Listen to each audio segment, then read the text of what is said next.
Blake Lively said that her reputation was destroyed when she tried to out Justin Baldoni. This is the update to the lawsuit part 2. If you haven't watched part 1, it's where we go through all of the accusations that she made against Justin Baldoni. And now we're going to get into everything that she had to say about her reputation being destroyed. Blake Lively said that she had to stay with the talking points that were created and delivered by the film's distributor, who is Sony. That marketing plan directed the cast to focus more on Lily's strengths and resilience as opposed to describing the film as a story about violence, and avoid talking about this film that makes it feel sad or heavy. What the public did not know was that at the beginning of the multi-tiered plan that Mr. Baldoni and his team described a social manipulation designed to destroy Blake Lively's reputation. They were prepared to spend $100 million to ruin the lives of Blake Lively and her family.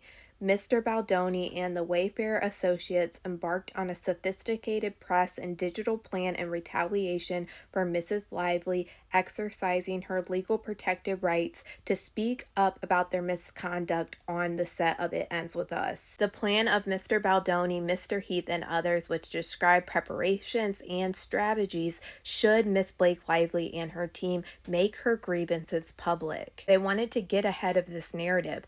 Miss Nathan's plan proposed strategies to advance misleading counter-narratives, including pushing Nathan's narrative that Miss Lively had a less than favorable reputation, and proposing to explore planting stories about weaponization of feminism. Later that day, Miss Abel and Miss Nathan exchanged the following text message expressing that Mr. Baldoni wants to feel like Miss Lively can be buried. Miss Abel and Miss Nathan agreed that of course they would do just that, but they could not say so in writing. These receipts say that they can't send documents over the work and they can't write this down to him. We can't write it down, that we will destroy her. Miss Nathan followed this by assuring Miss Abel, you know we can bury anyone, but I can't write that to him. A few days later, on August 5th, 2024, Mr. Baldoni set the narrative for social media campaign, sending Miss Abel a screenshot of a thread on X that has accused another female celebrity of bullying women. Mr. Baldoni stated that this is what we would need. And yeah, baby, she included these receipts too. This is what we would need. Yes, I literally just spoke to Melissa about this on break, about what we discussed last night for social and digital. Focus on Reddit, TikTok, and IG. On August 10th, the day after the release of the film It Ends With Us, Miss Nathan's team reported that they had started to see a shift on social due largely to Jed and his team's effort to shift the narrative against Miss Lively. And the receipts say, hi team, so far extremely limited pickup on the Daily Mail or Page 6. We will continue to keep an eye out and send pieces as needed, but so far it's been steady coverage on pure speculation.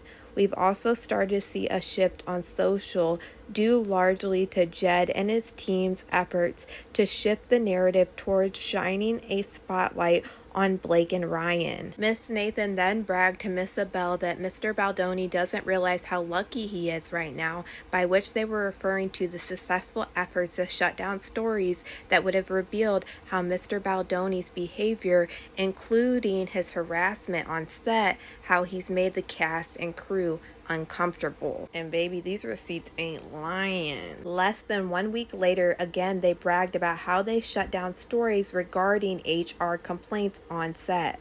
On August 15, 2024, Melissa Nathan remarked that this went so well, it was genius. So okay, we have 4 major standing down on HR complaint. On August 16th, Miss Nathan circulated a Daily Mail article entitled The String of Hard to Watch. Videos that have surfaced following tone deaf Q&A to promote It Ends With Us could tarnish 36-year-old star's golden Hollywood image for good. Miss Abel responded, wow, you really outdid yourself with that piece. Miss Nathan replied, that's why you hired me, right? I'm the best. As their own words revealed, the purpose of the social manipulation was a plan twofold. It aimed to both conceal the pattern of harassment and other misconduct by Mr. Baldoni, Mr. Heath, and Wayfarer, but it also retaliated against Miss Lively by battering her image, harming her business, and causing her and her family severe emotional harm. Millions of people, including many reporters and influencers who saw these planted stories, social media posts, and other online content, had no idea they were unwittingly consumers of a crisis PR. This was a digital retaliation campaign created and funded by Mr. Baldoni and Wayfair to hurt Miss Blake Lively. This is precisely the goal of this campaign: to light a fire, continue to stroke conversations secretly, blurring the line between authentic and manufactured content, and creating a viral public takedown. All of this is absolutely crazy, but y'all let me know what you guys think about all this in the comments.